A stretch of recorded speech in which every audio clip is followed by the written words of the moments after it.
Hey, good morning, Gautami. How are you? Good morning. Good morning. Oh, it's so nice to see you. Oh, you have not seen me so far? We haven't met. No, at least on a photo. Oh, okay, WhatsApp. It was on WhatsApp, wasn't it? So we were not on. Yes. Yeah. Good. Yeah. Well, pleasure to. I heard you the other day, your voice for the first time. Otherwise, I'd have only had you speaking to us from a TV or a cinema. I Hmm. am, yes, I'm all set. Yeah, so do you, the Sometimes it's a bit of a disconnect. Yeah, it takes. We use Teams quite a bit because of security's concern. The academics don't use Zoom, but largely, I think the webinar is far better on the Zoom because it's set for it. Yeah, Yes, the functionality is better. security is a key. Security issues are a pity. Yeah. Yeah, I know. So have you been doing a lot of webinars in the last couple of weeks? Yeah. A few, a few. Mm. There are webinars happening. There's a lot of the Instagram live sessions that happen. Oh, is that right? Yeah. Yeah. Yeah, I don't know what Ganesh is saying. He says I must move the cover here. Yeah, that looks good. That looks better. Yeah. Anyway, I'm not going to get anywhere close to Gautami, so don't worry too much about it. I think what he's trying to say, probably you Yeah. can move the I camera just, forward I because your just have chin is my getting cut. notebook. Yeah, that's correct. Yeah. Yeah, Right. Yeah. So yes. I think maybe I'll just try and off the lights a little bit. Maybe too much of light here. I think good. There's a lot of interest in you speaking. I think a lot of people are greeting you. So everybody wants to talk to you, I guess. So everybody, Vinesh is muted everyone. Correct, I'm Vinesh? looking forward to this. Yes, I have to mute everybody, boss. If not, there's going to be disruption in the session. You don't have to call me boss. I think Gautami is going to wonder I'm the terrible guy. A, a slave driver. Yeah, I know.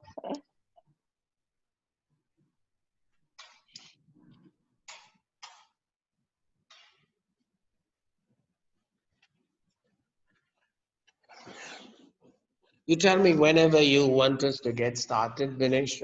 So we'll just be guided by you. I'll just quickly introduce. I think we can go ahead and start now, boss. Okay, 1 minute. Let me just put this on mute.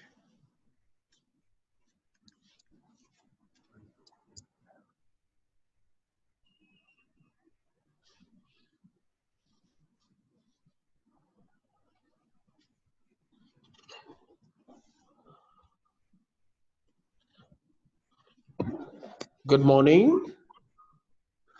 Good morning, ladies and gentlemen.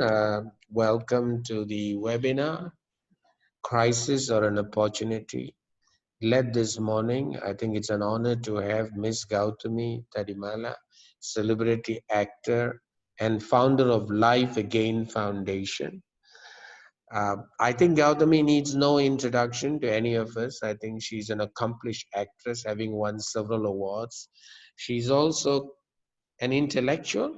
I think not someone who just came straight without a background. I think she has come from her parents, both are doctors. I think she went and started engineering course in Geetham before the cinema world invited her to come and showcase her talents, which she has done very well. But she has evolved in a very nice way. She has started the Life Again Foundation, which is a caring organization, which fits very nicely with the mission of Cyberjaya University, which is nurturing the passion to care. And it was this that motivated us to invite Ms. Gautami to speak today. She has had some great personal challenges. She has overcome them. She has shown the world how you overcome personal challenges, both health, social, and whatever. And I think here we are going to listen to a crisis or opportunity. We are here to listen to Ms. Gautami, so I'll keep my introduction short. So Ms. Gautami, the session is all yours. We will hear you for about 20-25 minutes, and then we'll take some questions. Lots of people are wishing you good morning. From Malaysia, it's Selamat Pagi. From India, it's Vanakkam, Namaste, and several greetings. Now, ladies and gentlemen, please remember some house rules. It's very important to remember. If you can't hear or you have a technical problem, one of the things, the best thing to do would be to log out and log in back. You're all muted. We will allow you to ask the questions probably a little bit later, but you can type into the chat your questions as we go along. We'll take them later. So having said that, I'm going to pass that to Ms. Gautami. Ms. Gautami, the session is yours. First of all, a very, very good morning, Dr. Palan. It's wonderful to meet you and to be a part of the session. Thank you for having me. And thank you for that very kind introduction as well. I feel good to know that what for me has been a personal journey of simply, and I will say the word, use the word simply, of working at doing the right thing at every step and every juncture in life has brought me to where I am today. And yeah, it's not been easy, as I'm sure you would have faced many times in your own life. And I'd also like to say a very, very big, warm good morning and hello to every one of our guests who are a part of this webinar. And I wish you are all well, and this morning has gotten off to a great start for all of you. So, thank you, Dr. Palan, first of all, for having created this platform for these kind of interactions, these kind of discussions, you know, where you have people come on and talk about their experiences, their expertise, their skills, and extending that learning to so many people. Because what has driven me in most of my work and large part of my life is we get stronger, we get a little bit wiser, and we are far better able to live our fullest life when we talk, when we share, when we give of our learning and we learn from others. So what you're doing here through this webinar series is something that's invaluable to the world, to the larger community. So thank you for doing that. Thank you. To everyone at University of Cyberjaya. Thank you. Thank you. So we are, obviously the entire world is in a situation which I don't think most of present generations have ever seen, other than the very senior most who probably lived through World War II. I don't think we've ever seen a global state of emergency such as we are going through right now. It's thrown up many different situations, it's thrown up different responses, and some are working, some are not so successful. We are seeing it every day. But I think the most important thing here is, as you said, to see opportunity in crisis. That is the most important thing.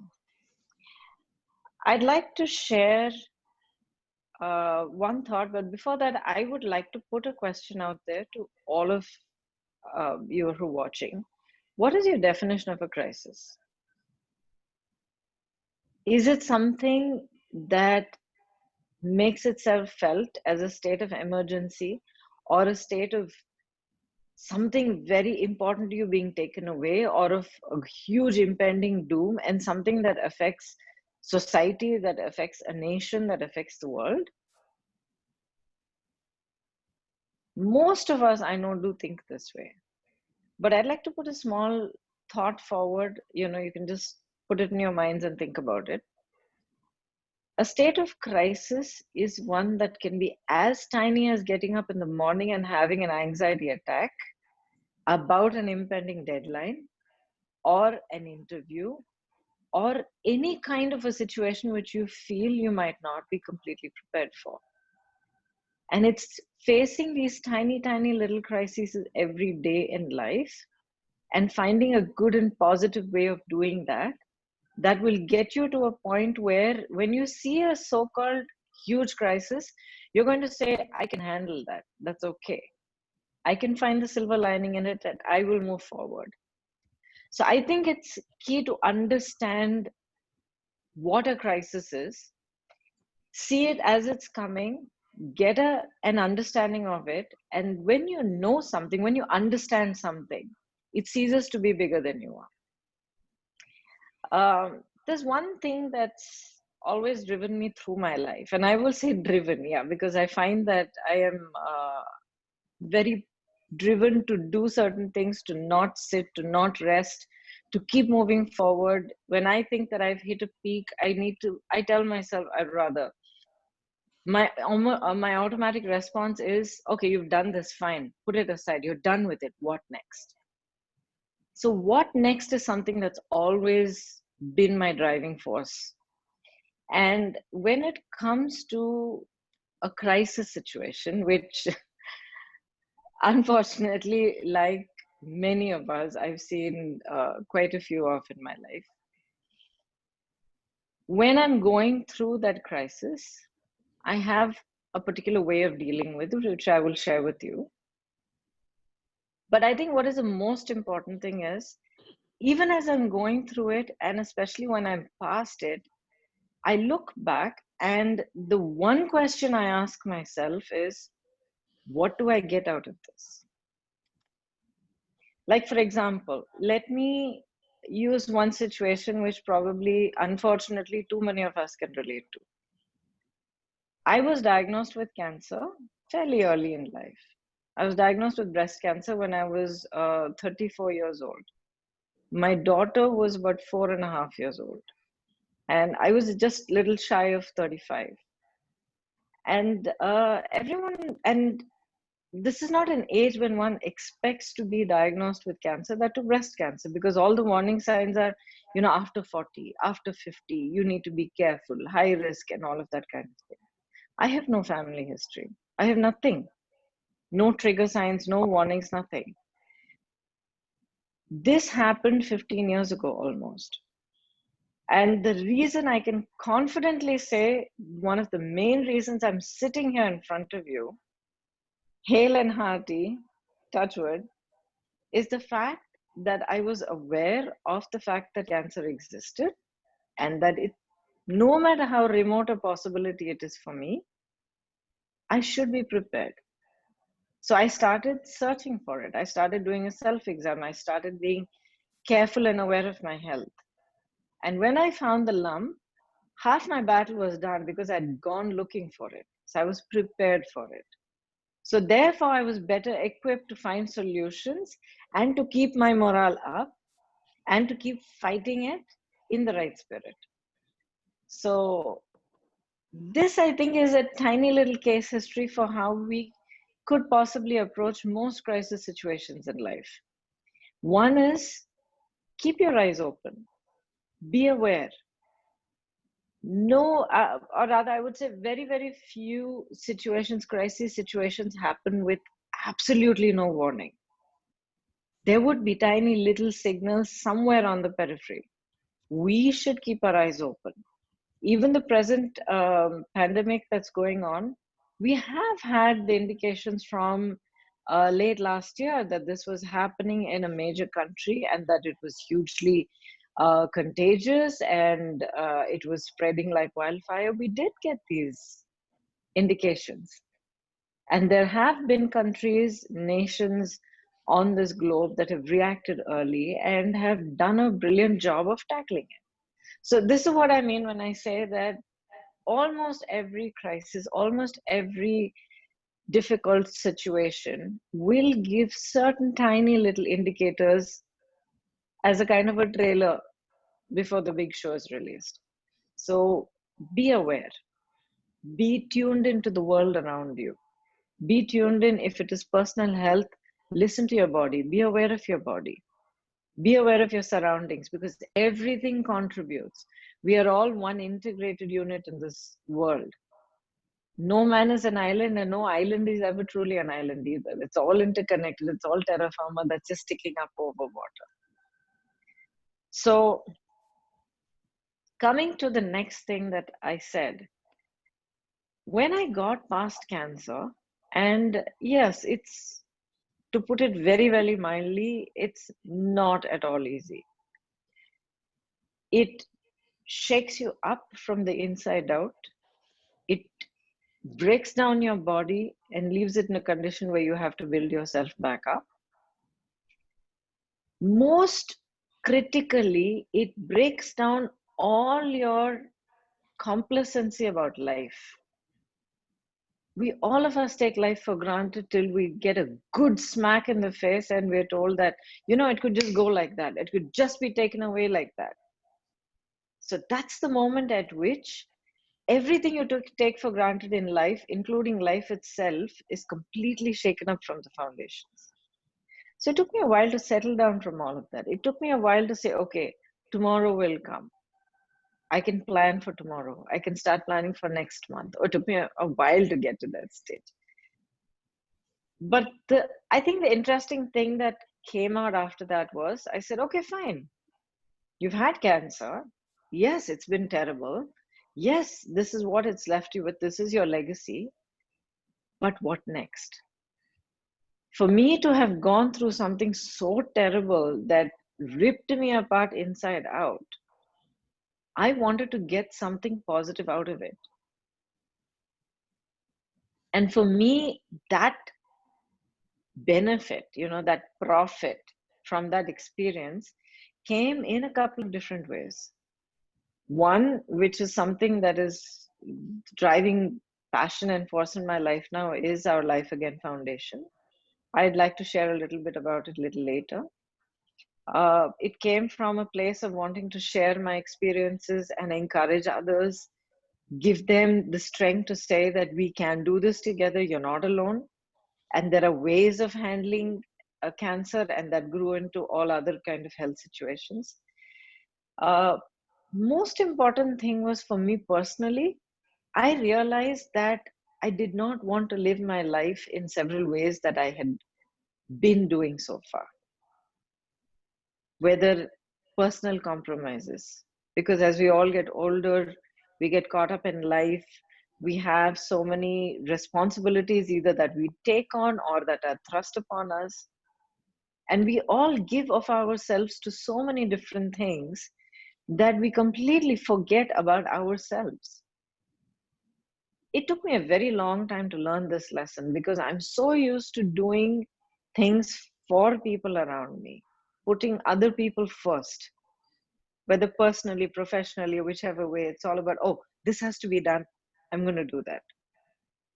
It took me a while to realize the question has to be, what do I want? What do I need? And no, I'm not segueing away from our topic of today. I'll get to that. Bear with me. When you start defining what you want, as in not, oh, I want a new car, or I want a big house, or, I want designer label. It's not that. It's what do I want as a person? What are my dreams? What makes me happy in the decisions that I make? When we start asking ourselves these questions is when we start getting more empowered within ourselves. And empowering ourselves from the inside out is the most important step, whether you're a child, whether you're a student, whether you're a young person setting foot into the world, whether you're a housewife of many years, whether you're a grandfather, grandmother, it does not matter. Empowering yourself from the inside out is where you start laying the foundations to dealing with everything that life can throw at you. And one of the things that life delights in throwing at us is a crisis. One after the other, different sizes, different magnitude. It can hit you, like smack in the face. It can come way out of your periphery. You won't even know it's there. But when that happens, you need to know that you've prepared yourself to handle whatever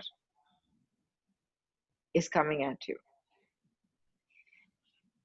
One of the other things that I do also is, in addition to saying, what can I get out of this? It's also, what can I do with this situation? You know, I would say with the present pandemic, let's take this as a case in point. It's all around us and it's so real to most of us. We're all up to our, we're over our heads in this.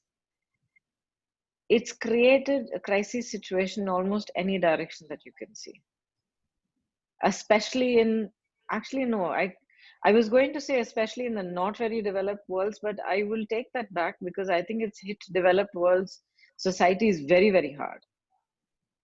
So when a crisis hits, when a storm hits any kind of a structure, and you study the condition of that structure, where it is shaking, where it is holding firm, where it is crumbling, and where it is actually leading in strength, you get to understand where the weak points and the strengths are.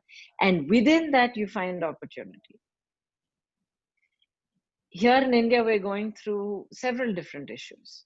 One is daily wages laborers are devastated. People going to offices are in a crisis mode because they're not able to get to work. There's no productivity. Companies are winding down. Therefore, livelihoods are getting affected. When you're talking about products and produce coming to the stores, I am actually happy to say that in India, at least in Tamil Nadu, what I've been able to see is that has not been hindered. And for that, I think basic infrastructure has been put in place and it's been activated. But you hear of crisis situations even where products don't get to stores, where food is in shortage in developed countries. So I think knowing that these situations are taking place shows you weak points, and therefore it shows you an opportunity. I'm talking now in a very direct, very practical, business oriented sense. So if you see a problem, you find a solution, that is your opportunity. This can be personal, this can be professional, it can be entrepreneurial, it can be so many different things. Sorry. I personally think the biggest learning and the biggest opportunity that's come out of this present situation is one that opens up a huge field, huge potential for social entrepreneurship. I think this is the best time that can open the eyes of those that are either sitting on the fence or those that have been completely cynical and dismissive about both the need and the growth opportunities in social entrepreneurship. I think this is the time to start thinking about, what can I do that's going to make a difference in society and make another person's life better, and find value in doing that. It has to be a win-win situation. And the most sustainable and most holistic growth in any kind of business and enterprise will come forward when you're actually creating value that is good and empowering the common man's life. And I say common man at all stages of society, at all levels, financially, socially, any which way. And also, this crisis has also given us the opportunity to be able to address the great inequalities in society that exist, which I think are the most glaring tragedies that have happened during this time and will happen till the situation begins to calm down and find its own level. Finding solutions at this time to bridge that gap, to level that inequality is going to actually be the greatest opportunity for both entrepreneurs as well as professionals, individuals, people who want to get out into the world and contribute, do something, build something. We will never, and I pray to the God, I do pray to God, whoever is looking down on us, guiding us, watching over us, that we do not face a situation like this again of any kind. But the fact that we have gone through this has to count for something. And we have to learn from this. And in that learning, we must see the opportunities. It's not about beating your breast and, saying, oh, this is a terrible fate. It is what it is. Let's face it, let's understand it, let's find the problem areas, let's find the capability within ourselves. And I think one very important thing that we can do, and this is something that drives me in my personal work and approach to life, is that we should start working together. It has to be about individuals or companies or entities with certain core capabilities coming together and working together, pooling in their resources and their strengths and their expertise to find a solution for the greater good. And therefore, at the end of the day, you're creating value. And the more good you do, the greater value you create. And as I'm sure most of you out there who are watching this are well versed in the principles of business and economics and all the rest of that, it's creating value more than your bottom line and how much you have in the bank or what your profits are. That is an indicator of greater success. So I would say the greatest opportunity that has arisen out of this particular crisis is giving us a chance to work together, to actually strategically align ourselves together, partnerships, alliances, associations, find solutions for tragedies, find solutions for crisis situations, get together, put them out, make lives better, create value, become successful. And I would actually want to say this, I can't stress enough. In order for us to do all of this, what is the most important thing that we have to do is we have to take care of ourselves, physical health and mental health. Without these two growing in tandem, you being aware of yourself both physically and mentally, and telling yourself that this is something that you need to do for yourself so that you can live your life to the fullest. You can have a fantastically fit body and the six backs or hourglass figure or whatever the ideal is, but if your mental health is not in a good place, if you're not confident, strong, able to deal with your worries, face your fears, stand up and be there for your loved ones, be good to yourself, learn to forgive yourself for mistakes, then all of that fitness and all of that health is going to get eaten away by this worry and this tension that you're carrying. So please, my friends, mental health and physical health both are equally important. And I want to see each one of you take this forward. And again, there you go. This is an opportunity in this crisis, because the greatest thing that has been thrown up in this pandemic right now is about health. And we're seeing the price this virus has taken on us, both physically as well as mentally. So please be aware of that and take care of yourselves. Find different ways of taking care of yourselves that works for you. And be healthy. Face the world. It's your world. Make it your oyster. And succeed, yes.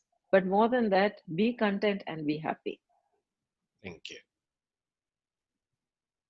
Thank you very much, Ms. Gautami. That's about 25 minutes. Thank you. I certainly love the one that you said, be tuned into the world around you. I think it's something that's Yes. very important.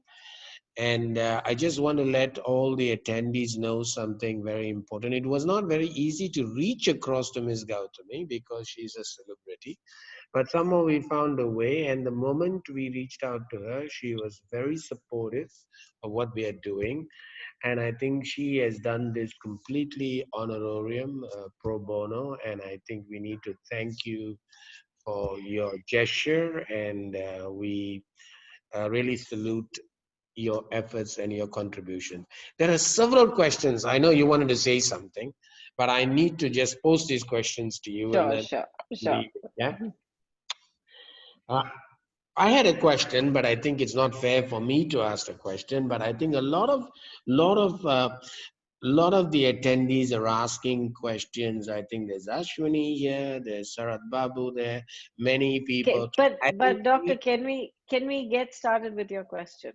yeah, yeah, sure, sure, sure. I know my question is a little bit sensitive, so I'll go to the second. But the first question Okay. everybody says is, uh, how do you handle fear?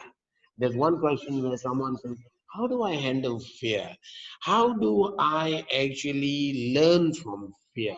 Then the third one is someone says, when you actually kind of discover that you had cancer, how do you deal with that fear? I'm sure you had a little baby girl, 4.5 years old. You were wondering, so many things must have run through your mind. So how do you handle fear? And the same thing that's happening here today, how do I know whether I'm keeping my job, whether I'm actually going to survive in business? What am I going to do for the next 6 months? How do you handle fear? And I'm sure in your own life, other than your physical calamity that you had, which you handled very well, I'm sure you have also had professional challenges. You were very busy at one time, you were not very busy at one time. You were expecting to get into a very successful film role and then it didn't come to you. 2 days ago, I saw you acting with Vinod Khanna in a Hindi movie. Never knew you did a Hindi movie. Yeah. But of course, you were scolding Vinod Khanna all the time. So I was telling my wife, let's tune off the TV. So how do you handle fear, man? First of all, I want to say I really like this question. It is possibly the most important thing that we need to ask ourselves. So thank you to all those who have brought up this question. Um, we're always told, face your fears, you can't run away from them. It's so irritating to hear that, because when you hear that, when someone tells you that, you think, what are you talking about? What do you know? The thing is, when I feel fear, the instinct is obviously to try to outrun it. Yeah. And the times that I have tried to do that, I have always found that not only is it really, really close on my heels, but the more I try to avoid what I'm feeling, this fear, and the situation that has created this fear in me, it seems to get bigger and bigger than me, overpowering me. So at one point in life, I suddenly realized, hang on, what am I doing? I'm running away from an emotion. And that emotion lives in my head. That's not even possible.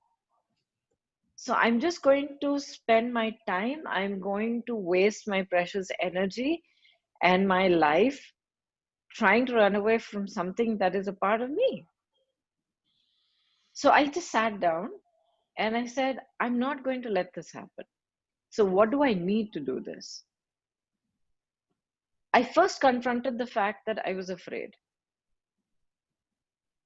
And trust me, that is so hard to do, especially for people who are very driven, very strong, very used to getting out and working and making things happen. It's very hard to sit down and say, I am afraid and I am afraid because of this. But when I did that, especially for the first time, it was actually like a weight was lifted off of my chest and I could breathe a little bit. Mm. And my next step was, okay, I'm afraid. What am I afraid of? This is a situation. Oh my God, it's huge. How can I face this? But this is, so your mind starts running. Then put a halt to that and say, okay, stop. There is a situation, you know you can't handle it, which is why you're afraid.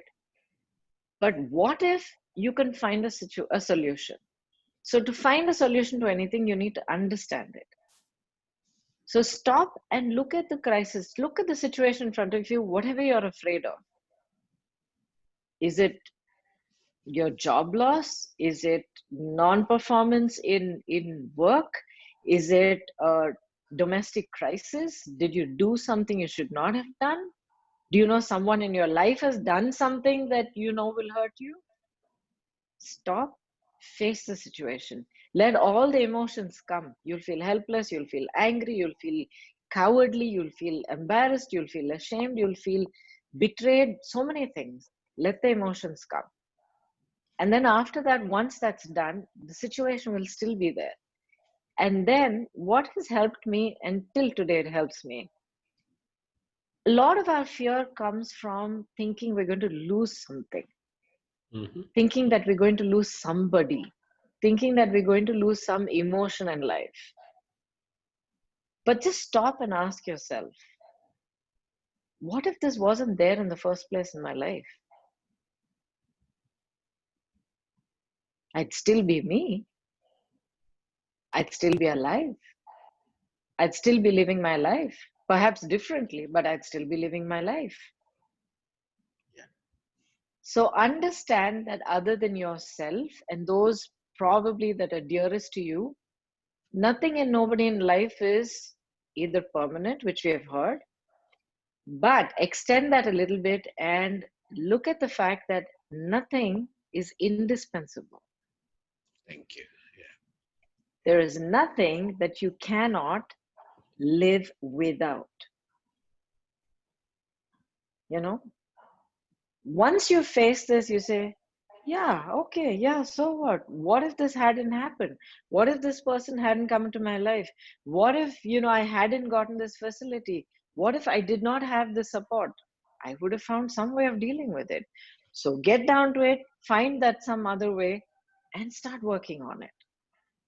And one thing I can promise you, if this fear in your life has been caused by situations and by other people, when those people see you moving on and dealing with the situation and overcoming it so confidently without their presence and participation, it's going to show them who you are. And Thank trust me, that's the best revenge. Thank you. Thank you. Ms. Gautami, there's another question. I think I'm going to combine two, three questions. One of the statements that you made is obviously, I want to also kind of highlight to the attendees. We have had politicians here, we have had academics, entrepreneurs, trainers, public speakers speaking. This is the first time we're hearing from a NGO and a celebrity actor. And you made a very important statement, and the statement is life throws crisis at you at every stage of your life. And so someone says, yes, that's true.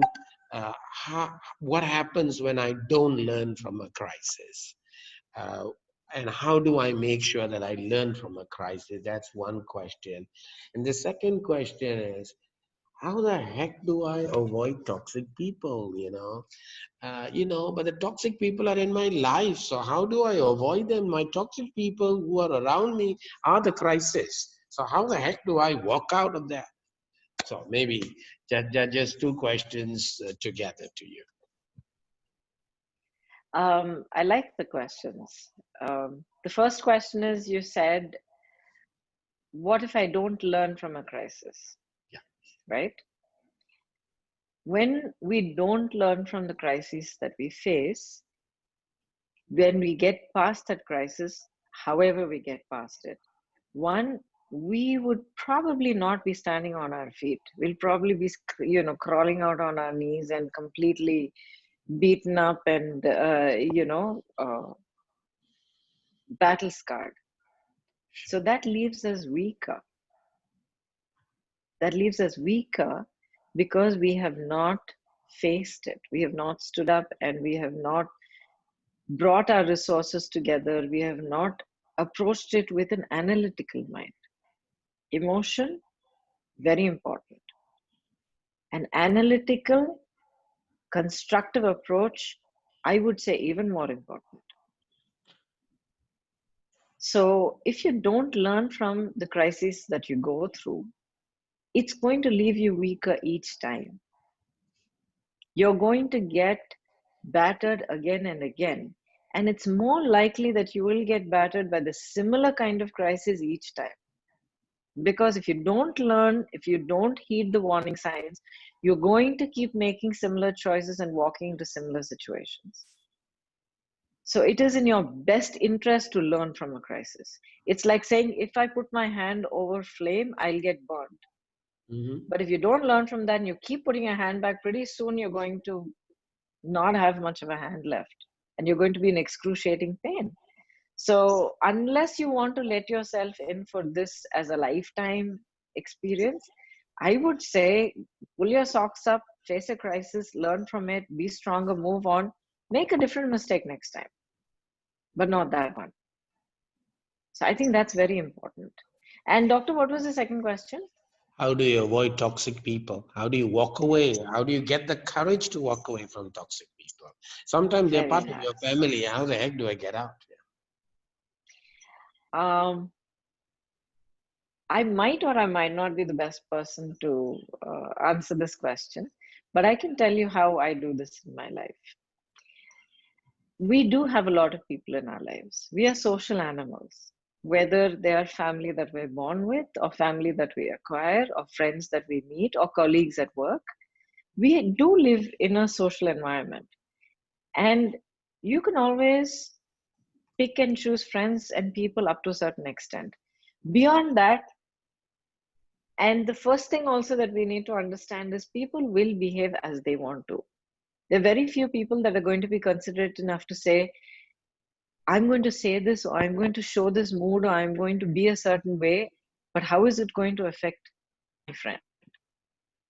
Very few people in this world have that consideration. So if you're lucky enough to find someone like that, hang on to them. But for the rest of them, there should be one single rule. If they respect you, if they respect your wishes, and if they are kind, if they're considerate to you, through the good times, through the bad times, your bad temper, their bad temper, your fights, arguments, if they're respectful and considerate towards you, then you can work out whatever comes. But if they're not, and if they're truly toxic, then you need to very firmly remove them from your life. If it is a work environment and you cannot, I understand we can't choose our teams at work always. If it is a work environment, you need to make the changes in your mind, because the first thing you have to understand that the other person is not going to change their ways.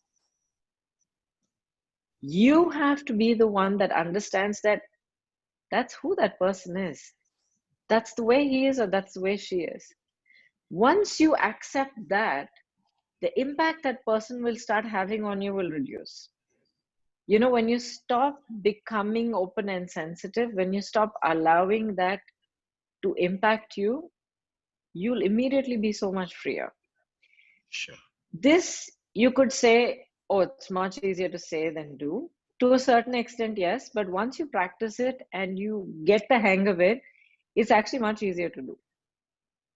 In all the time that I've said this, you could have said bye-bye to like 6 toxic people in your life.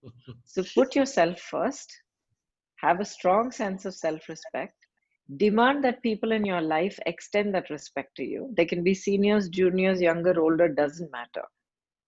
I respect my daughter. I say thank you. I say please. I appreciate it when she does something to me. If I yell at her unfairly, I apologize to her. And she does the same with me. So I think that respect is very, very important. So give that respect to people in your life and then demand it in return. Okay, thank you. There's another question, Ms. Gautami, and this question is from Surya. He says, how do we recognize emotional turmoil in our lives? And do you have any strategies as to how we can cope with that? That was a question, but I think there was another question which came along, but I think you partly answered. Have you ever argued with your daughter? That was a question. Oh, all the time. The roof flies off with the kind of arguments or fights that we have. And yeah, oh yes, we like spark each other off, and I'll say something, she'll get mad, she'll say something, I get mad, and we'll have a yelling match, and it's done. And then I'll turn around and say, here, have a cup of this, or she'll come and give me something, or it's just that it's done, move on. What matters is that you love each other, and you can't, you need to have each other in your lives, and you'll do what it takes for that. And there's no ill will in the heart. So So how do it's you okay. recognize emotional turmoils as it when happens, and what coping mechanisms do you recommend? That's Surya's question. Yeah. Surya, I appreciate you asking that question. And from the fact that you've asked that question, I get a little bit of an idea of perhaps, what your nature and personality is. If you're not able to recognize emotional turmoil in your life, it probably means that you're so used to putting yourself second or last. Mhm. When you're so used to being there for everyone, putting everybody's needs first, taking care of everybody's problems first, then it probably means that creates a situation where, because you don't put yourself first, you're not in tune with your own emotions. So when unhappiness starts, when a feeling of sorrow or a feeling of being let down, or whatever might be causing that emotional turmoil, when it starts, you don't recognize it because you're not used to listening to yourself first. And by the time that unhappiness in that situation becomes so huge, you can't ignore it, you feel like it's hit you out of nowhere. You don't know Mhm. how to cope with it. So I will say, first of all, put yourself first. If you're not taking care of yourself, if you're not taking care of your mental and your emotional health, being kind to yourself, and trust me, I know how hard this is because it's very hard for me to do that. My daughters had to literally smack me up the head to say, you need to think about yourself first. But really think of yourself first. Think of, how do I feel today? Am I happy? Am I sad? Am I feeling afraid? Am I nervous? Am I confident? When you get up in the morning, make a little checklist. Ask yourself that. How did I feel about what all happened yesterday? Am I anxious about anything? First, literally write it down. I mean it. Write it down. Make it a ritual every morning and every evening. And see how you've been feeling. What are your patterns? That'll show you how you're interacting with the people around you, how you're responding to them, where you put yourself. I'm going to come back to where you put yourself again and again because it's very important. Your life is about you. You need to be number one person in your life. That does not mean selfish. It means learning to love yourself, and most important means respect yourself. So when you do that, you become more aware of yourself. When you start feeling unhappiness, when you start feeling, someone's taking advantage of you, you feel, or whatever kind of emotional turbulence that's coming up, you see the beginning hints of it, then okay, this is coming from there. I need to tackle the situation. I need to tell them that this is not okay, or I need to, gear myself up saying that person won't change, or that situation can't be avoided. How do I deal with it? How do I handle it? So be in tune with yourself. Put yourself first. Do this thing of every morning, every evening, keep a little journal. Talk about things that made you feel good, the things that made you feel bad, things that hurt you, that made you feel afraid, insecure. You'll get there, Surya. Thank you, ma'am. I think I've created myself some problems because some of my staff have just texted me on the WhatsApp and said, "Next time, boss, when you yell, please apologize." I don't think I yell. I probably scream maybe once in 2 years or something. But obviously, to whoever sent me that question, I would say sorry in front of everyone, if at all I've done it. Dr. Palan, if I may say, I think uh, what says the most about you as boss or as a leader is the fact that your team members could send you that message. Oh, thank you. Thank you so much. Yes, Yes, I yes. think that's wonderful. Thank you. Thank you. So I think there are a lot more questions, but we don't have all the time. So I do apologize to many of you who have actually not had your questions answered. But what I will do is I'll get Vinesh, our technical head, to get those questions and probably post it on the Facebook or something like that. But I started off in saying that I had a question. Yeah. Yes. My late father used to say this to me many, many times, and he used to say, life throws crisis at you all the time. And I have one of my directors, Dato Azaria, who is a renowned educator, also on the webinar here. And I've never seen someone who handles emotions so competently. I think I've learned so much from Dato Azaria. So Dato Azaria, thank you so much. But my late father used to say this in Tamil, and he used to say this: you can never swim in the sea without the waves. The waves are always going to be there, and you'll have to swim. So problems are part of life.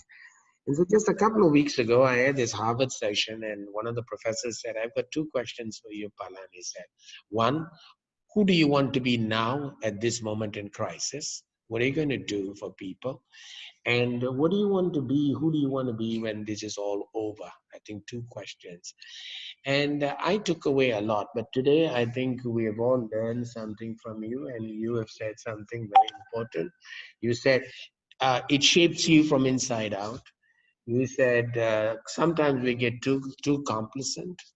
I think respect yourself. I think you said that. Thank you so much for it. But I think for all your fans who are also here, I think we just want to know two things. That was my question. What's that one defining moment that was so important for you in your life? That one defining moment, so very important that Robin Sharma talks about, Phil McGraw talks about, that one defining moment in your life. And together with that is, what do you think was one of the best movies you ever did? Which has nothing to do with, yeah, okay, just those two things, yes. Defining moment and the best movie. Okay, to talk about the movie first, it's hard for me to pick one movie because I've worked in, several different languages and each language has its own style. So a Tamil film, a Malayalam film, a Telugu film, so that's hard. That's a very hard But question. something that you learn most or something that you figured out had a great impact on you. Yeah. Um, there's a film that is very dear to my heart for several reasons. One is that it took me to a place and a persona that is completely different from me. And I love doing that. It was such a journey of discovery for me. There's a film called Ni Padi Nan Padi. I don't know if you've seen that, but that's a film that was, for me, every day that I went to work was, I'd like to work like this. It was a It was Tamil so film. real, yes, a Tamil film. Okay. So that's a film that is it's a gem of a film. That's one that is very, and to come to your, could Yes. you? What is one defining moment in your life that you think was something that defined you as a person? That was something very important to you. Yeah. To me, I think one defining moment was when I sat in front of the Malaysian Stock Exchange and I hit the gong when I took my company public. To me, that was a real defining moment because I was someone like a communist who learned the principles of communism. Because I believed the Jesuit priest taught me in school to value people and to care for people. So to me, it was something very, very important. But when I went there, and here I was, a capitalist, hitting the gong, taking my company public. But to me, it was very important. It was a recognition of the team's work, our work, and here we were. So that was to me a defining moment. So I'm sure you have had many, but to someone who was just a person doing something to me that was something very important. Yeah. Or someone, a student who finishes medicine and comes up to us and tells me, oh, thank you, sir. I finished my medical. My life is turned upside down. My family had reached another level. That was a defining moment to me. So we would just like to know, for the benefit of all the attendees, a defining moment from your life. My life is an open book. It's right out there. I've always shared every part of it. So I guess my ups and downs, my peaks and valleys are there. There have been several defining moments. And I think the reason for that is once I get past one moment, I move on to the next. I'm done with this. So I move on. But I think where that starts for me is that when I was 16 years old, I'll just tell you a little of my family. My parents are both doctors. My father was a radiation oncologist. My mother was a pathologist. My brother and I, it's just my older brother and I, very close, very, very close knit family. And for my world was just my family, my books, and my dogs. I had a lot of dogs and kittens and pets always. So that was the extent of my world. I was a good student. I enjoyed academics. For me, my ultimate challenge and that I used to look forward to was to take my exams and prove to myself, that I know this so I can get past it. So that really sheltered 16-year-old. And when I say sheltered, I mean I didn't even know how to cross the road on my own. So I was that sheltered. For that 16-year-old kid to suddenly get an opportunity to work in a film, to be a part of a movie, and to somebody who didn't even know the movie world existed. I wasn't a movie buff. I'd watch like 2 films in a year. I didn't know who was who, a star, mega star, any character. I didn't know anything about anything. But I got this opportunity. And I think the greatest defining moment of my life has been that time when my parents sat me down one evening and they said that we're getting a lot of calls because somebody saw my photograph and some footage somewhere, and suddenly everybody in Chennai was like, Madras in those days was like, there's a new face, we need a new face, let's call her, she looks whatever, like she has some possibilities, I guess. A lot of phone calls. So my parents sat me down and we had this conversation where they said this. I had just gone through the MSET, which is the public entrance exam for the state of United Andhra Pradesh. And I had gotten an engineering seat on merit. And I had just started studying electrical electronics engineering. So the first thing they said to me was, you're a good student, and this is something you've worked hard for, and you've gotten this. This is an opportunity that's come out of nowhere. We don't know anything about this. We've nothing to do with the film industry, with pure academics. This is not our world. But we do know that this is a great medium. And they're great, great supporters of the art. My parents would do anything for arts, fine arts, music, dance, anything, acting, writing. So this is an opportunity that comes very, very rarely. If you decide you want to take up this opportunity, do one film, see what it feels like. That's fine. If you want to continue with it and pursue that as a career, that's fine. If you say, I don't want any of this, I want to study, that's fine. It's your choice. We're with you every step of the way, whatever you decide. Sure. And I remember thinking, I can study. I know that I can study at any time. But I wanted to see what this was about. There was that curiosity in my mind. So I looked at them and I said, Amma, Papa, I want to give this a go. They said, yes, fine, let's do it. And my mother packed up everything. She wound down her practice, everything, and moved with me because I didn't know how to live away from them. And that opened the door into a completely different world and a completely different life than could ever have been possible had I continued with my engineering, my MBA, and all the rest of that track. So everything that came after that is a derivative of life situations, personal choices that one makes, career choices that one makes. That is almost logical in the path of life. But I would say that one moment when I said, I want to try this out. And when I say try it, I don't mean that I just said whatever. I put my heart and soul into it. I didn't sleep for 8 years. I know that. So that I would say has been the most defining Wonderful. moment in my life, and that's brought me here basically. Wonderful. Thank you so much. It's such a pleasure having you here.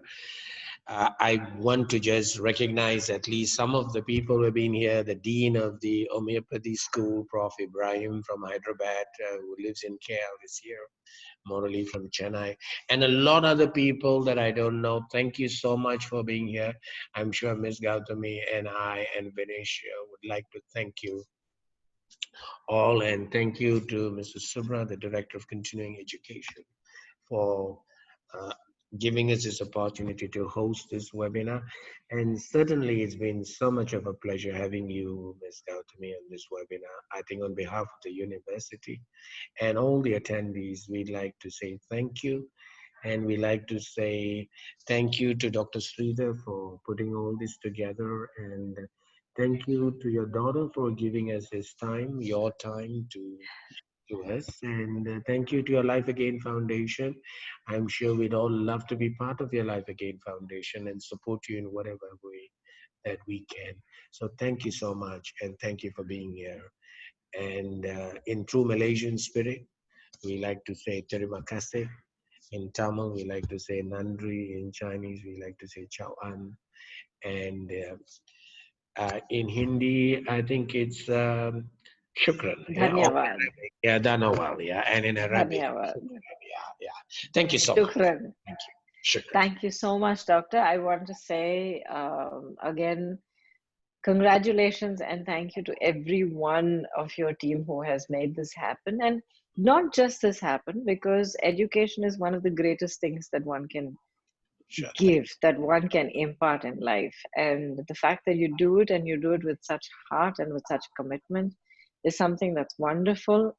I wish you all success going forward.